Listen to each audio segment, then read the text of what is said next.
So am audible, मेरी आवाज़ आ रही है? Yes, sir. Okay.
So is my screen visible? Yes, sir. Okay. So I am starting now. So we had started with unit 3, which is about the forming processes,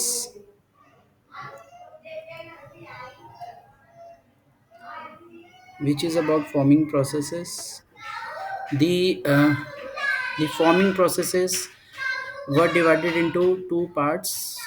First one, the bulk forming processes,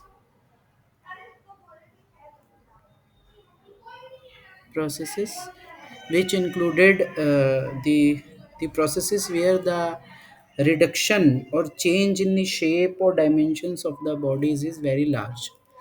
So for example, we had already discussed about rolling, extrusion, last few classes, forging, and drawing. These four processes we have already discussed, है ना? In rolling we have discussed different types of mills: two high,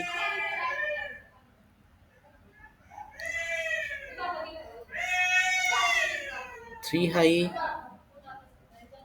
cluster, planetary, है ना?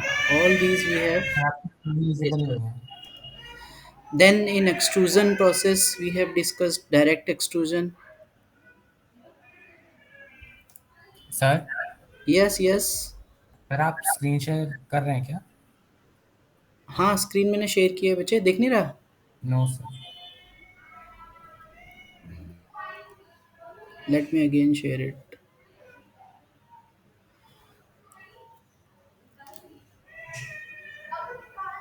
अभी दिख रही है क्या screen? नहीं सर। नो, नॉट, अभी भी नहीं. Let me know share sir. The entire screen, एक मिनट. अभी बताओ, जीमेल दिख रहा है, गूगल मीट? Yes sir. ठीक है. अभी व्हाइट बोर्ड दिख रहा है? Yes sir. ठीक है. सो I was going through the discussions which we had in our offline classes, that we have discussed about the rolling process, we have discussed about the extrusion process. In extrusion we have discussed direct extrusion as well as the indirect extrusion process, है ना? Forging के अंदर we have discussed the different types like open die forging, closed die forging,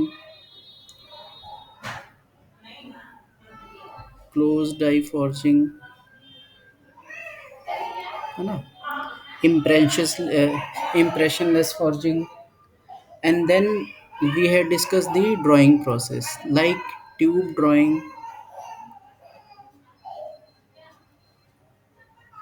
na, rod drawing, and then wire drawing. So these are the processes, the bulk forming processes, where the amount of reduction in the shape or area, or the amount of the reduction is very large. है ना? These we have already discussed. These are the pictorial representations of the rolling process that, like we had discussed, it consists of rollers, and in between these two rollers, the sheet is fed, which ultimately reduces in its thickness. है ना? This is extrusion process. It consists of a chamber, then a die, and then a plunger. That plunger pushes the metal out of this die. So this is direct extrusion. And if the direction of the product and the application of force is same, that one is known as the indirect extrusion. This is wire drawing. So I am just going through the lectures which we had discussed, है ना, previously in our offline classes. Then this is an representation of the forging process, which is the open die forging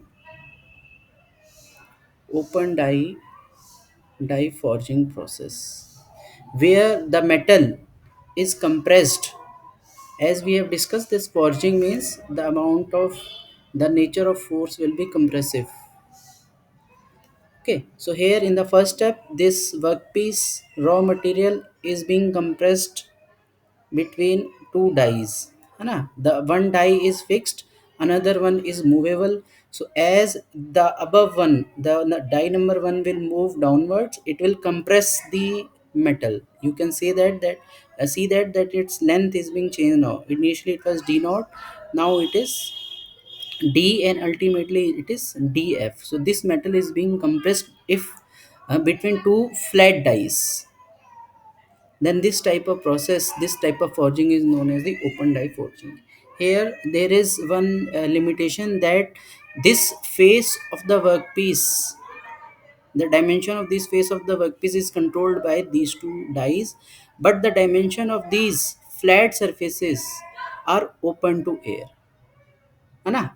So that is why this is not in the control. So ultimately, because of this, the vertical faces of the workpiece gets a shape like this. It gets bulges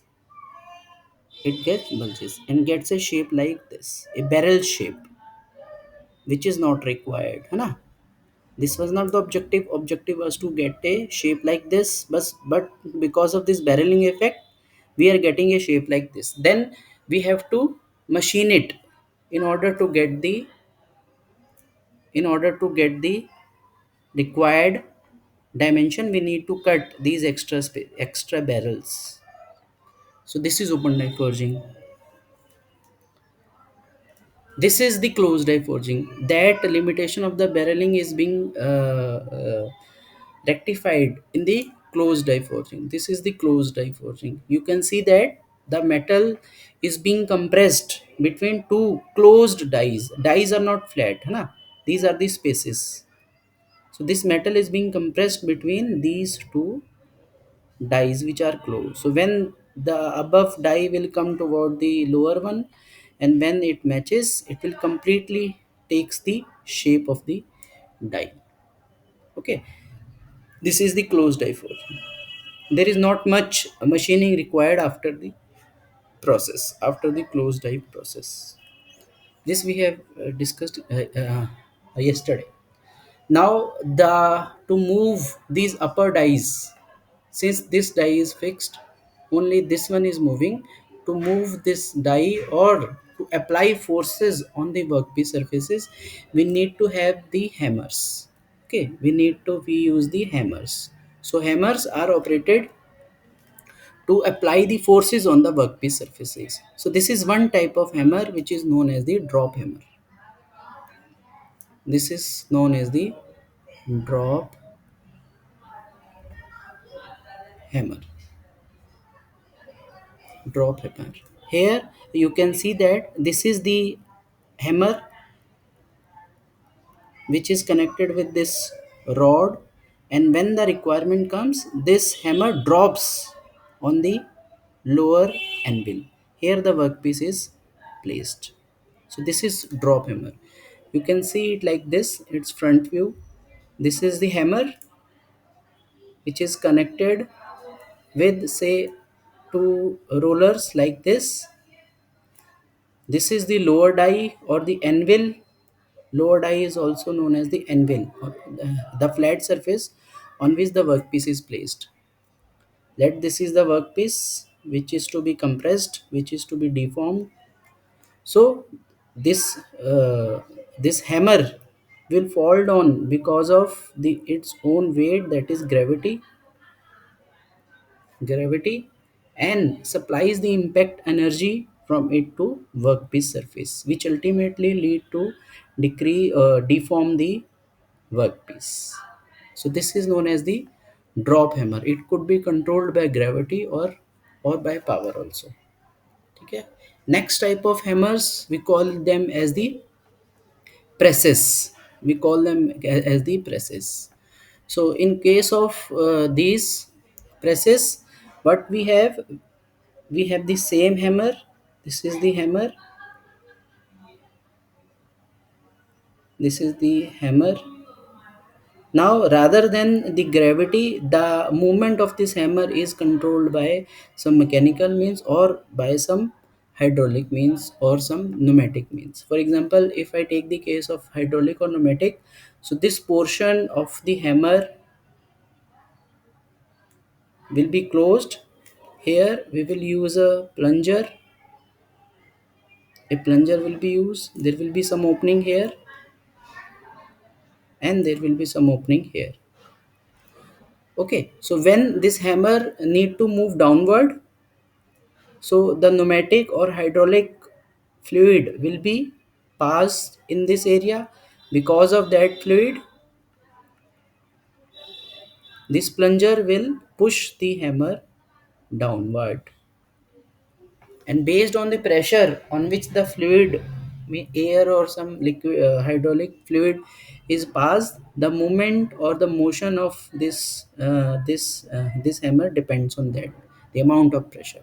If the pressure difference is less, this hammer will move very slowly. If it is very high, this hammer will move very rapidly.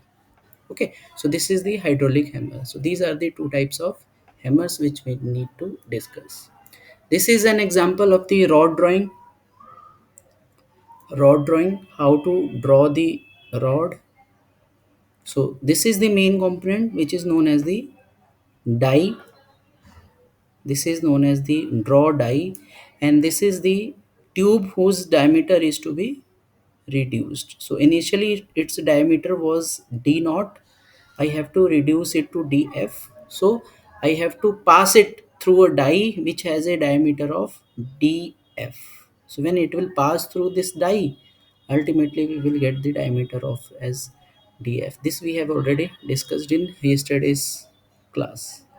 Okay, before feeding it into it, we need to do an operation which is known as the swedging, है ना, कल हमने discuss किया था. Similarly, wire, this is the setup of the drawing the wire. So this is the initial wire stock which is fed through a die, है ना, whose diameter is less than this one. We can see that the diameter is reduced. Then again in the second step, the diameter is further reduced. So this is how the wire is drawn through the dies. This is the die 2. This is the draw die 1. Okay, this is the whole setup, how it is done.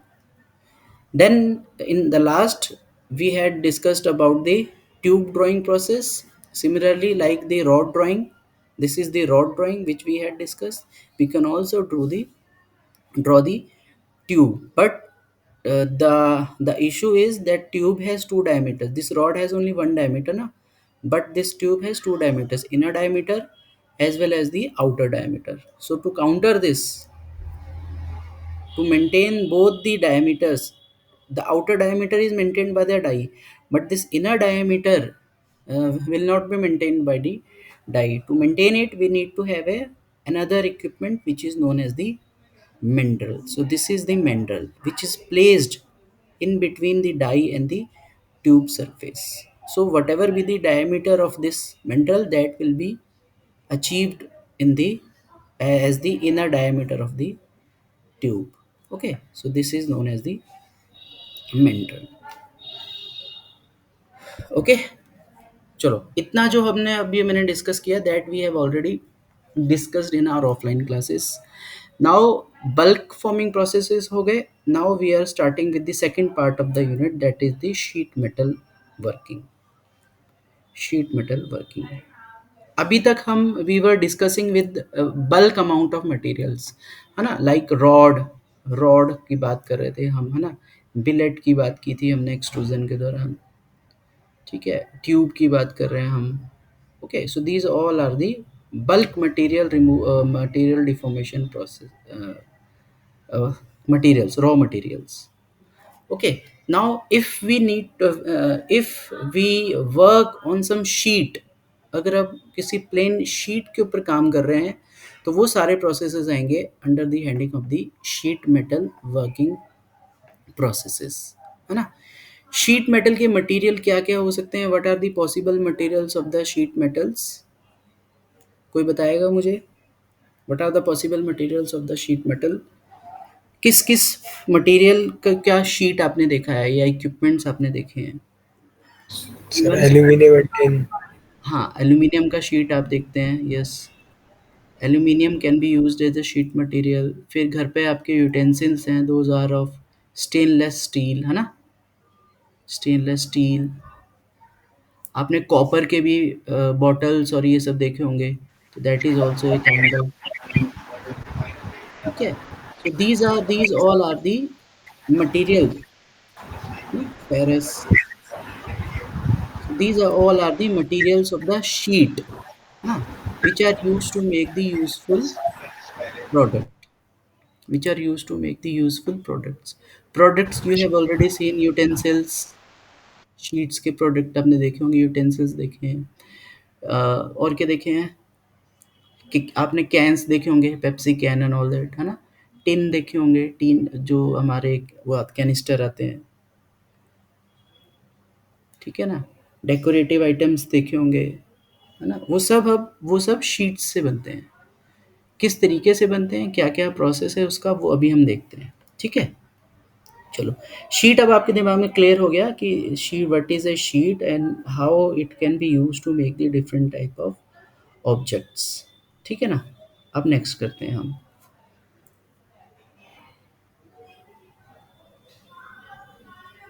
Next देखते हैं, ठीक है। अब देखिए पहला देखिए, अब sheet metal का ना फर्स्ट ऑपरेशन देखते हैं हम। देखिए आपके दिमाग में डाई का रोल क्लियर है, व्हाट इज ए डाई, है ना। तो डाई जैसे हमने वायर ड्राइंग में भी डाई यूज किया था, एक्सट्रूजन में भी किया था। Okay, so we will have a die. पहली चीज हमारे पास एक टूल आएगी die. So I am making a shape of a die,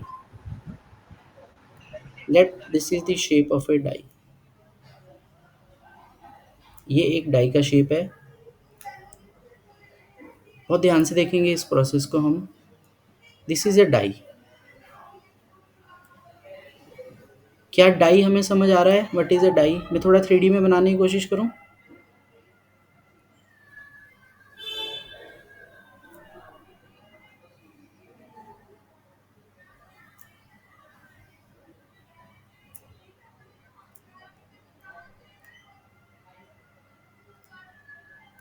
ये एक डाई है बच्चे, this is one die,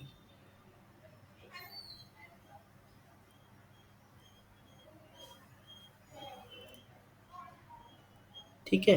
this is a die, ठीक है ना। इट इज हॉलो,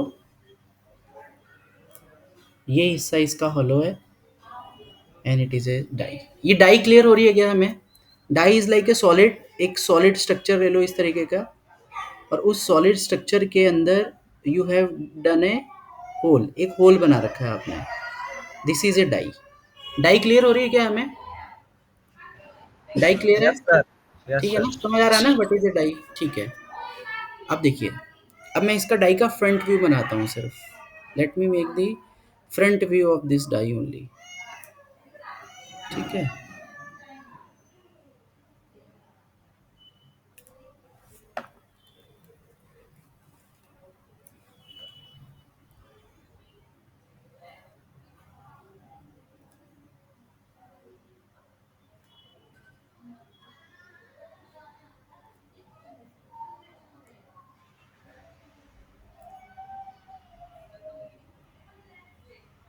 ये हो गया डाई, ठीक है।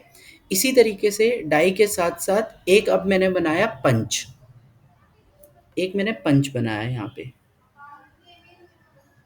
पंच इज सिलेंडर, एक सिलेंडर बनाया सिर्फ, जैसी ओपनिंग थी ना डाई की उसी तरीके का मैंने एक यहाँ पे बना लिया पंच। दिस इज ए पंच, ठीक है। Now we have a sheet, आपके पास एक किसी मटेरियल की शीट है and that sheet is placed on the die. वो जो शीट थी वो डाई के ऊपर ये प्लेस की हुई है मैंने। दिस इज द शीट,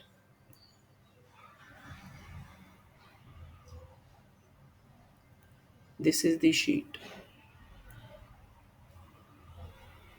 ये हो गई शीट हमारी। क्या इतना सेटअप हमें क्लियर हो गया ना। 1 नंबर पे हमारा है पंच, दिस इज पंच,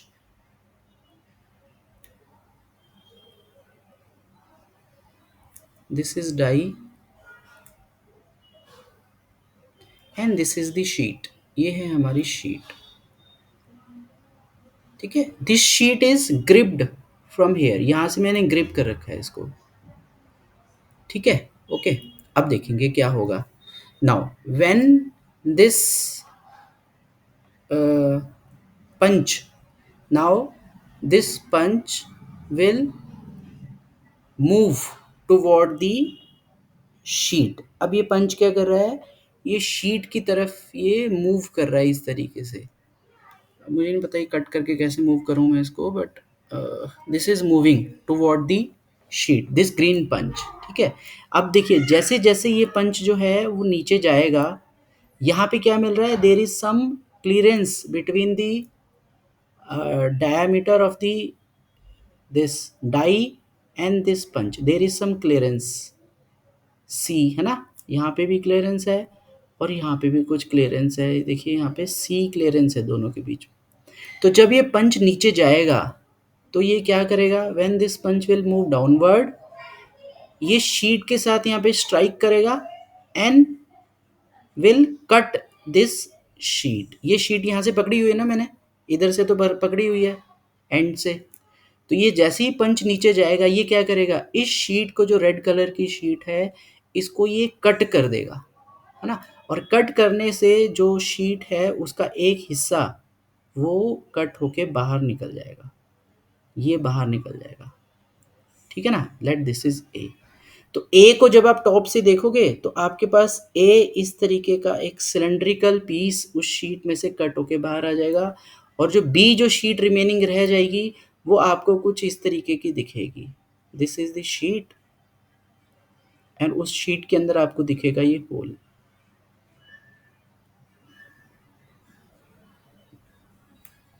ठीक है ना। क्या ए और बी हमें दिख रहे हैं, क्या ए और बी बन जाएंगे क्या जब पंच डाई में से पास कर जाएगा, बताइए। Visible, Yes, sir. Yes, Yes, sir. sir. ए और बी दिख जाएगा, ठीक है ना। Yes, sir. ठीक, ओके। अब देखिए, इफ योर ऑब्जेक्टिव, अगर आपका ऑब्जेक्टिव ये ए पीस बनाना था, if your objective was to make this A, then that operation will be known as the blanking operation, BLAKING, ठीक है। एंड बी जो था वो आपका स्क्रैप था, B is scrap and your objective, your product is A. आपने sheet के अंदर से ये एक सर्कुलर प्लेन काटा और इस शीट को स्क्रैप कर दिया जो बची हुई थी, तब वो प्रोसेस कहलाएगा ब्लैंकिंग, ठीक है। और अगर उल्टा किया, अगर आपका ऑब्जेक्टिव उस शीट के अंदर एक होल बनाना था, अगर ये ऑब्जेक्टिव, ये प्रोडक्ट है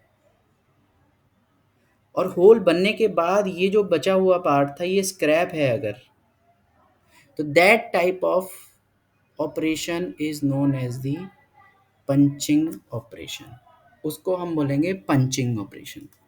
ऑपरेशन सेम है ना, बट प्रोडक्ट के ऊपर डिपेंड कर रहा है कि मैं ब्लैंकिंग किसको बोलूँगा और पंचिंग किसको बोलूँगा। So if this is your objective ये ब्लैंकिंग कहलाएगा, if this is your objective ये पंचिंग कहलाएगा ऑपरेशन, ठीक है। क्लियर हो गया।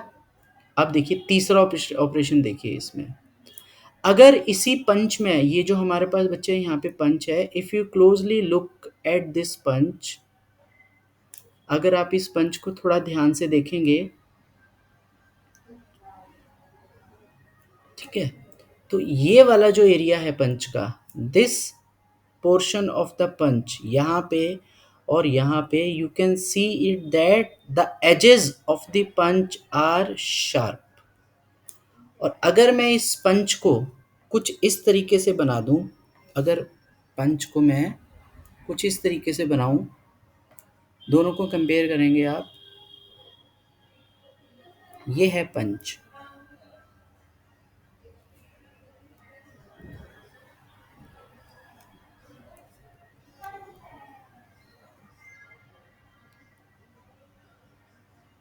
दिस इज द पंच।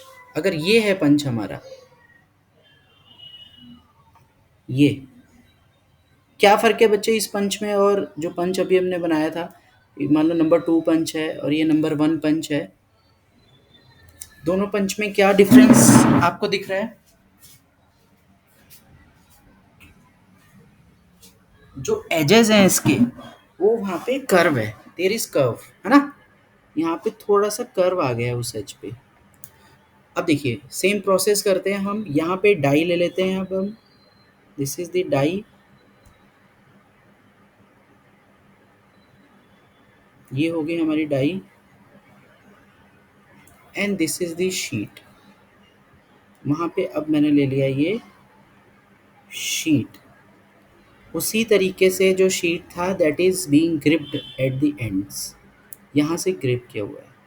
अब जब ये पंच नीचे आएगा, when this punch will come downwards, because of the curvature on the edges of it, it will not cut the sheet, ये कट नहीं कर पाएगा शीट को, rather cutting, what it will do, it will draw the sheet, ये sheet को अपने साथ draw करता हुआ ले जाएगा नीचे तक, इट विल ड्रैग इट, है ना, ये इसको ड्रैग करता हुआ नीचे तक ले जाएगा इस तरीके से, क्योंकि कट करने के लिए शार्पनेस चाहिए ना, शार्पनेस तो है ही नहीं पंच के ऊपर, तो उसके कारण क्या होगा, शीट को थोड़ा थिन करते हुए it will drag with itself, ये अपने साथ इस शीट को ड्रैग करता हुआ ले जाएगा, इस तरीके से ये ड्रैग करता हुआ ले जाएगा, यस और नो, ड्रैग करता हुआ ले जाएगा कि नहीं, बताइए, Yes, sir. है ना। अब जब इस प्रोडक्ट को जब आप देखोगे, बाहर निकाल के देखोगे, सो it will look like this, इस तरीके से एक आपको शीट अब ये इस शेप में चेंज हो चुकी होगी, so this is the shape of a cup, है ना। So this process where the sheet is drawn rather than cutting with the help of a punch which has a curvature on its surface is known as deep drawing, that is termed as deep drawing, और इसको हम बच्चे cup drawing भी बोल देते हैं, we can also call it as the cup drawing. Cup drawing, जो Pepsi के कैन होते हैं ना, कैन वगैरह, वो इस प्रोसेस से बनते हैं, और फर्दर प्रोसेसेस करके इस प्रोसेस से we make the Pepsi cans, ठीक है, क्लियर है। नेक्स्ट देखिए अब, next process we have, third हो गया, फोर्थ प्रोसेस अब हम देखेंगे स्ट्रेच फॉर्मिंग, स्ट्रेच फॉर्मिंग, ठीक है। अब देखिए ये हमारे पास शीट है, this is the sheet we have,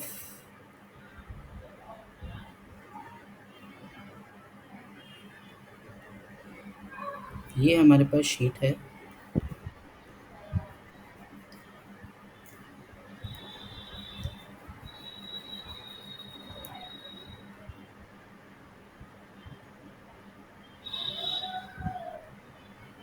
ये आपके पास शीट है एक, ठीक है।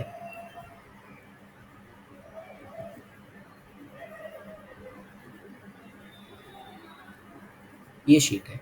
इस शीट के ऊपर, इस शीट के अंदर बच्चे है। बहुत सारे क्या होंगे, ग्रेन्स, है ना। There will be lots of different types of different grains here ना। अंदर ग्रेन होगा, अंदर ग्रेन्स होंगे, ग्रेन स्ट्रक्चर होगा कुछ इसका।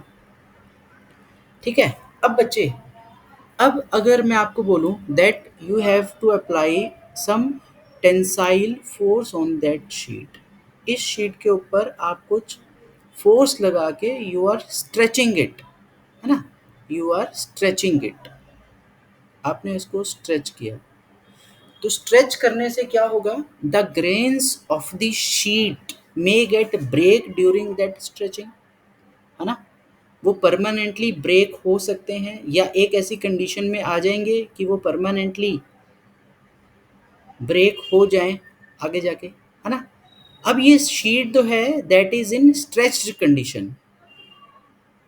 ठीक है, स्ट्रेच कंडीशन में मीन्स मैं अब इस शीट को अगर खींच के अगर मैं फोल्ड करूं, if I try to fold it, तो ये इजिली फोल्ड हो जाएगा, है ना, और अपनी शेप को रिटेन करके रख सकता है अगर उसके ग्रेन्स वहां से टूट के डिफॉर्म, प्लास्टिकली डिफॉर्म हो जाए तो। ठीक है ना, स्ट्रेच कंडीशन का ये मतलब है।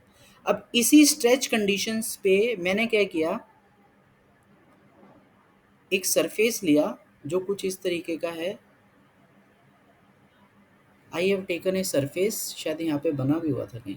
यस, ये देखिए यहाँ पे, ये वो शीट थी। This sheet is held between two jaws, और वो जॉज से टेंसाइल फोर्स लगा के मैंने उस शीट को स्ट्रेच कंडीशन में रखा है। And here is a die, यहाँ पे मैंने एक डाई लगा रखा है, इस डॉम शेप का डाई लगा हुआ है। So if I push this stretched sheet, F force से जिसको मैंने खींचा हुआ है, और मैं इसको इस डाई के ऊपर अगर मैं इसको पुश करूंगा, है ना, इसके ऊपर प्रेस करूंगा, तो this sheet will take the shape of this die. ये जो भी डाई का शेप था, इस ही शेप में वो शीट जो है इस शेप को एक्वायर कर लेगा। क्लियर हुआ। अब जब आप इस डाई को हटा देंगे तो you will get a shape like this, इस तरीके की शेप आपको मिल जाएगी शीट की। This is termed as stressed, stressed forming, इसको बोलते हैं हम बच्चे स्ट्रेच्ड फॉर्मिंग। क्लियर हुआ हमें, स्ट्रेच फॉर्मिंग आसान है। This is termed as stretched forming. Clear है क्या, समझ आया बच्चे। Yes, sir.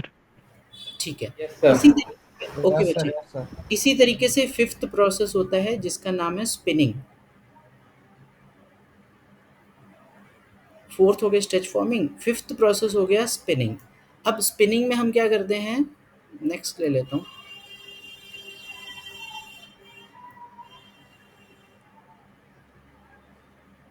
स्पिनिंग, अब देखिए स्पिनिंग में क्या करेंगे हम, जो डाई था, now the die is like this, इस तरीके से डाई रखा हुआ है हमने।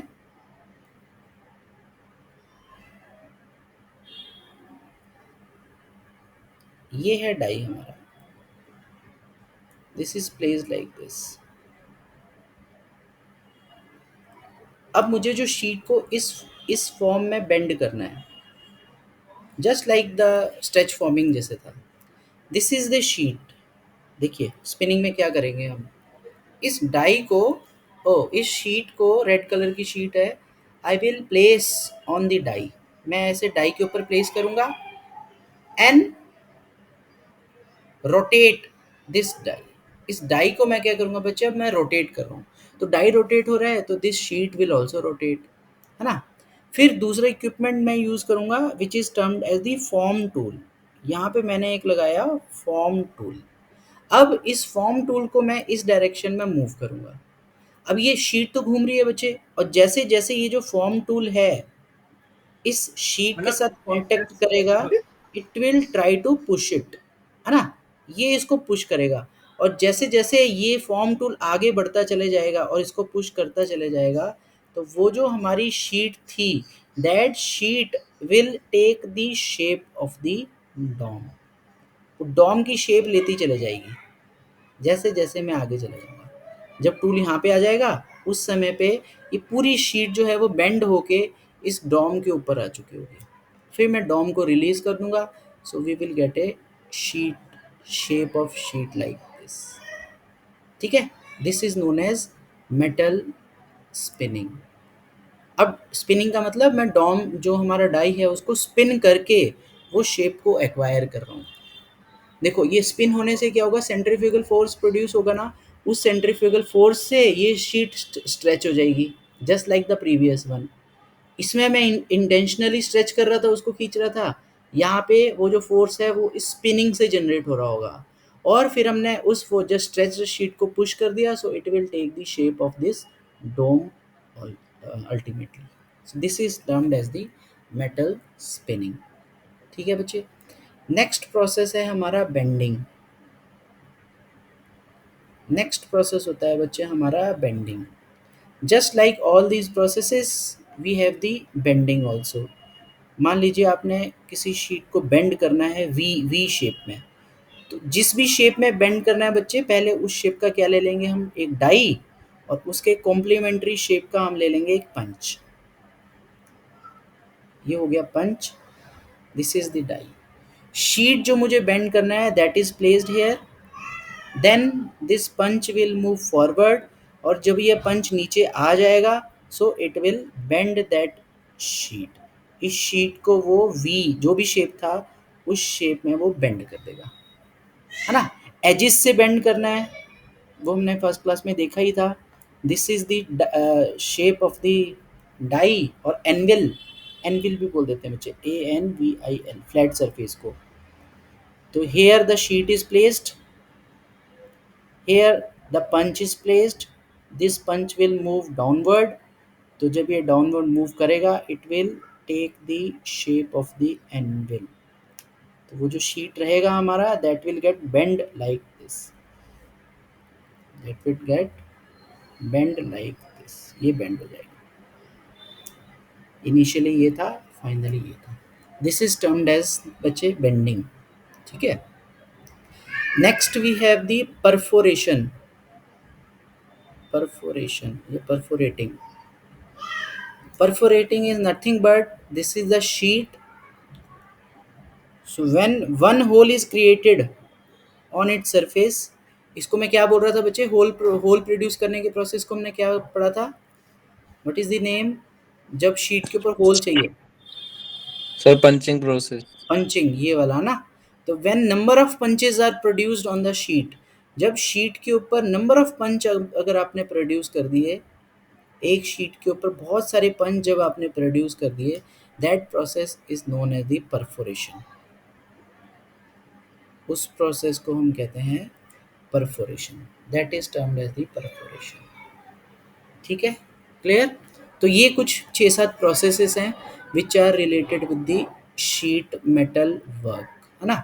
ब्लैंकिंग, पंचिंग, डीप ड्राइंग और cup drawing, stretch forming, metal spinning, bending, perforation. So with this, the sheet metal work is over, or for bulk metal work we have already discussed in the offline classes. तो unit 3 जो है हमारा that is finished. Unit 3 हमारा आज ख़त्म हो गया है। In the next